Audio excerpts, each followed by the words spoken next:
Ya. Assalamualaikum warahmatullahi wabarakatuh.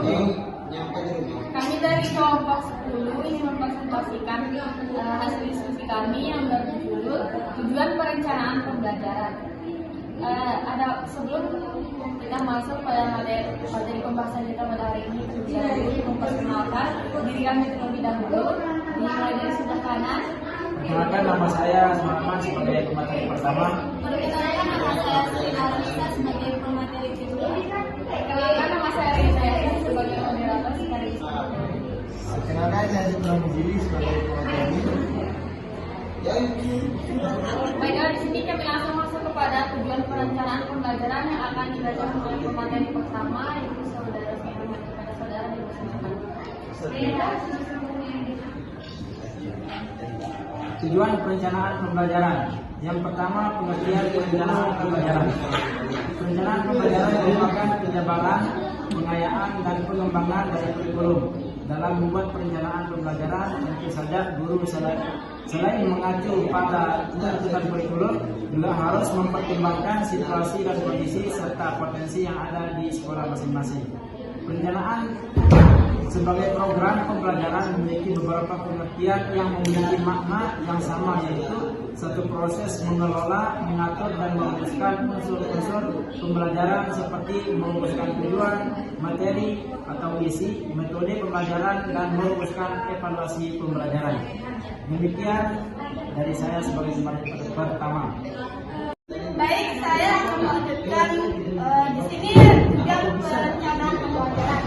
Tujuan pembelajaran adalah rumusan perilaku siswa, pengetahuan, sikap maupun keterampilan yang harus terjadi pada setiap selesainya proses pembelajaran.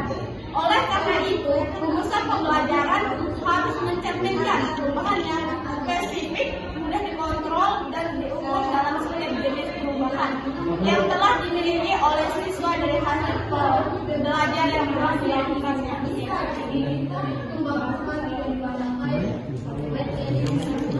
Itu aja dari saya. Selanjutnya yaitu ada fungsi dan manfaat perencanaan pembelajaran. Di sini ada 3 fungsi. Yang pertama, mengorganisasi pembelajaran, yaitu proses pengolahan seluruh aspek yang terkait dengan pembelajaran agar tertata secara teratur, logis, dan sistematis. Dan yang kedua yaitu berpikir lebih kreatif untuk mengembangkan apa yang harus dilakukan siswa, yaitu melalui perencanaan proses pembelajaran dapat dirancang secara kreatif dan inovatif. Dan yang ketiga, menetapkan sarana dan fasilitas untuk mendukung pembelajaran melalui perencanaan sarana dan fasilitas pendukung yang diperlukan akan mudah diidentifikasi dan bagaimana mengelolanya. Dan yang keempat,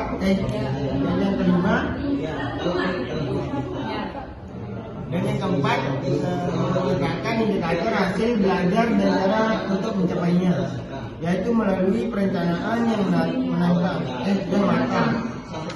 Guru sudah memiliki data tentang jumlah indikator yang dikuasai oleh siswa dari setiap pembelajaran yang dilakukannya.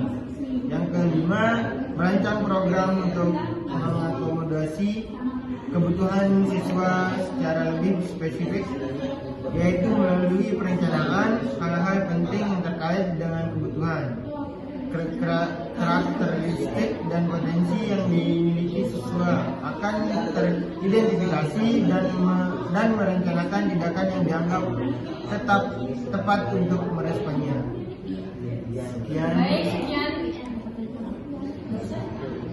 Sekian itulah presentasi dari kelompok 10.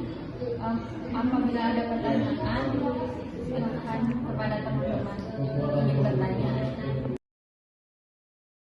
Assalamualaikum warahmatullahi wabarakatuh.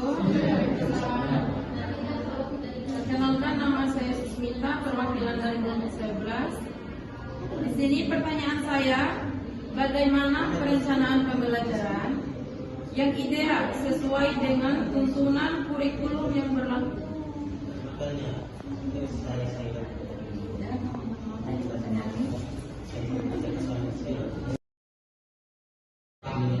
Baik, Assalamualaikum warahmatullahi wabarakatuh. Perkenalkan, saya Sarah Jatun, perwakilan dari kelompok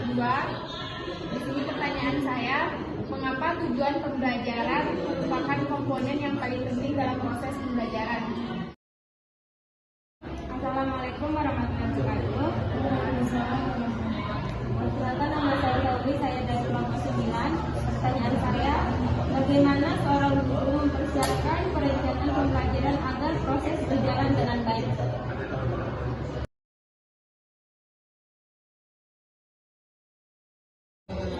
Baik, di sini saya akan menjawab pertanyaan dari saudari Sismita yang bertanya di sini, bagaimana perencanaan pembelajaran di Indonesia sebagai tuntunan kurikulum yang berlaku saat ini.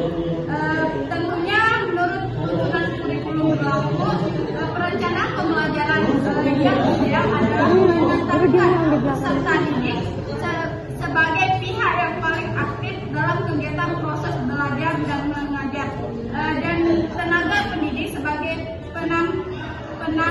pendamping selama proses tersebut. Selain dari itu, perencana pembelajaran juga harus menekankan bahwa pada panutan pendidikan karakter peserta didik tersebut.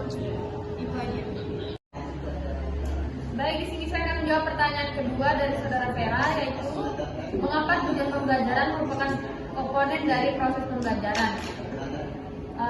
Karena tujuan pembelajaran merupakan gambaran proses dan hasil belajar yang diharapkan dapat dicapai oleh peserta didik sesuai dengan kompetensi dasar.